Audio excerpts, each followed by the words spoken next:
Hello lovely people, sorry I have been very busy, but with this video we will answer most of your questions. Also, excuse sa taling ko sa labi. Taling yan guys ha, hindi yan dumi. Disclaimer lang.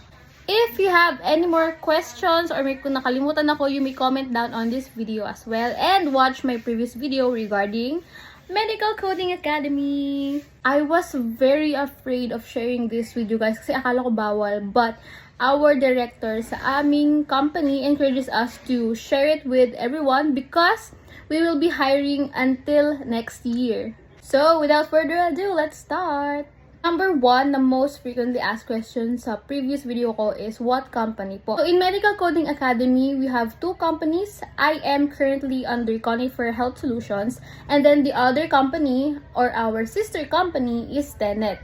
If you want to apply sa Medical Coding Academy, you may message me here on how to, but if ayaw nyo nun, you may search on the blue app, Tenet Global Business Center, and inquire about Medical Coding Academy. Currently, they are still actually hiring for coding scholars, but you would be part of batch 3, which will start sa October pa. By the way, I am batch 1, meaning pioneer batch. So, currently, tapos na kami sa Coding Academy. We will be graduating na by Monday sa Coding Scholar. And I am actually officially a CPCA na. Currently, nag-uumpisa na yung batch 2, which started nung June 23 lang. But if you would be applying right now, it's definitely okay. But you have to keep in mind that they will start on October this year. And they will continuously still hire for the next year. Number 2 frequently asked question is, mahirap po ba? To be honest, may challenges, but on a difficulty level na sobrang OA ng hirap. It's not really very mahirap. Kaya naman kasi sobrang galing and sobrang mababait yung mga trainers namin doon, mga lecturers namin doon. Most of them are actually nurses, by the way. They're also mga healthcare professionals. So you may ask them if may mga difficulty kayo, and for any clarifications in general, you may ask them naman. They are very, very kind also. Another frequently asked question is, may age limit po ba? The answer is no. But, ang requirement is you have to be a degree holder. Ngayon, kailangan po ba nurse? Kailangan po ba ganitong ganyan degree? The answer is, as far as I know, sa medical coding, okay lang kahit hindi ka graduate ng medical allied course. Basta, ikaw ay degree holder and also may license ka. Kasi nung nag-hiring nung batch 1 sa amin, kailangan ng license. Parang they would require you for that. But if you are a different course, alam ko sa batch 2 ngayon merong very malayo yung course niya sa medical coding. Nag-apply din siya and currently batch 2 siya. Sila pala, dalawa sila.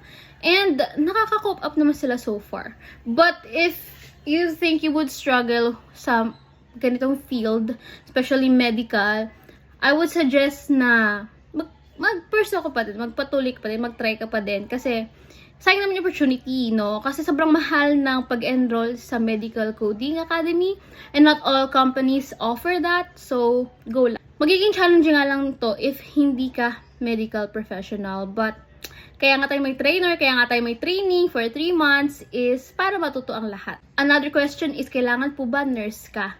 The answer is no. Actually, sa batch namin, we are under Conifer SDS or same-day surgery. Yung class namin is actually, most of my classmates doon is mga medtech sila. But we also have pharmacists, mga microbio, may bio, merong nutritionist, meron din kaming PT or physical therapist. Then sa other class, meron din silang occupational therapy. It's a very wide range of courses, no? Hindi lang siya limited to nurses. But you have to keep in mind also na mas priority nila ang nurses, no? Or even, you may also apply if you have like an experience sa mga healthcare account or if you're from healthcare BPO.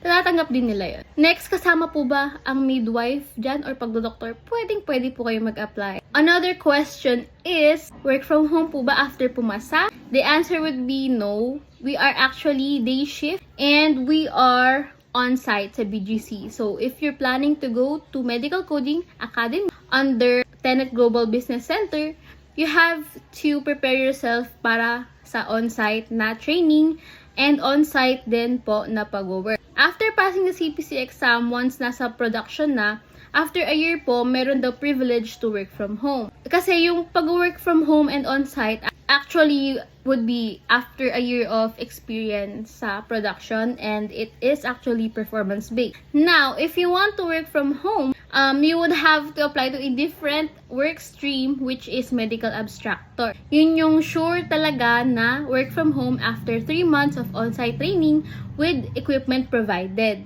Pero wala kasi akong ganong alam sa medical abstract, so I'm just going to cover for Medical Coding Academy. I would like to add then, since you are under the academy and after passing the CPC exam, yes, we have a 2-year bond kasi yung Medical Coding Academy, sila ang bahala sa lahat ng kailangan mo to become a Certified Professional Coder or CPC. Kasama sa ipoprovide ng MCA ay ang books such as ICD Tech, HCPCS, Level 2, and CPT book. Then, sila din ang bahala sa vouchers, pag-apply and pag-schedule ng exam sa AAPC. Also, the certificate, sila din ang bahala doon. Tapos, training din, sila din bahala. So, everything is actually sponsored by the company. So, you have to expect na if you plan to enroll here sa company is may 2-year bond tayo.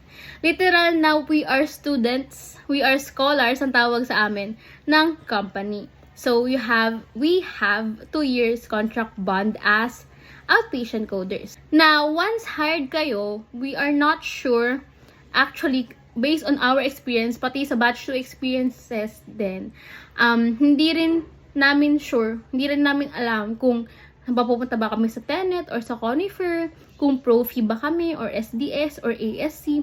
Hindi kami sure kasi on the day of induction, doon pa lang namin nalaman. Tapos, meron kasi silang pinapamigay na welcome kit doon. Then, meron dong sheet of attendance na pinapapirmahan. Tapos, sa katabi ng name mo, doon nakalagay kung anong company ka. And then nakita ko doon na Conifer ako. So, Conifer SDS. Parang, okay, Conifer, so red, gano'n. Yun yung color kasi ng Conifer, red. Tapos sa Tenet, kulay, gano'n. We're not sure. Basta sa day of induction, doon mo na lang malalaman na, ay, under Tenet pala ako, ay, under Conifer pala ako, ganun. Bawal po ba mag-phone or pwede po ba mag-phone? The answer is, iba tayo na experience, no? Kasi, kaming batch 1, pwede kaming mag-phone during training. Kasi, technically, we're under the academy pa naman eh. We are actually in a separate training room kumpara dun sa mga nagpo-production. So, ayun, that's the setup. But sa mga batch 2 ngayon, nakakilala ko is, mula umpisa, sinabihin sila na no phones, yung phones nyo dyan lang sa bags nyo outside the room. Ganon. I don't know how they are able to take down notes or take pictures of the materials, learning materials. Pero kami kasi, it really helped a lot when we were using our phones kasi not all lectures ay nasa libro. Most of them, do sa isa naming lecturer is, meron silang slideshow and we are actually able and we are allowed to take pictures of those.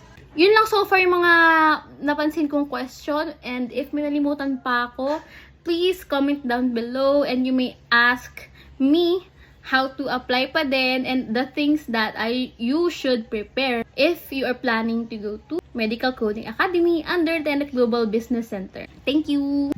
Bye!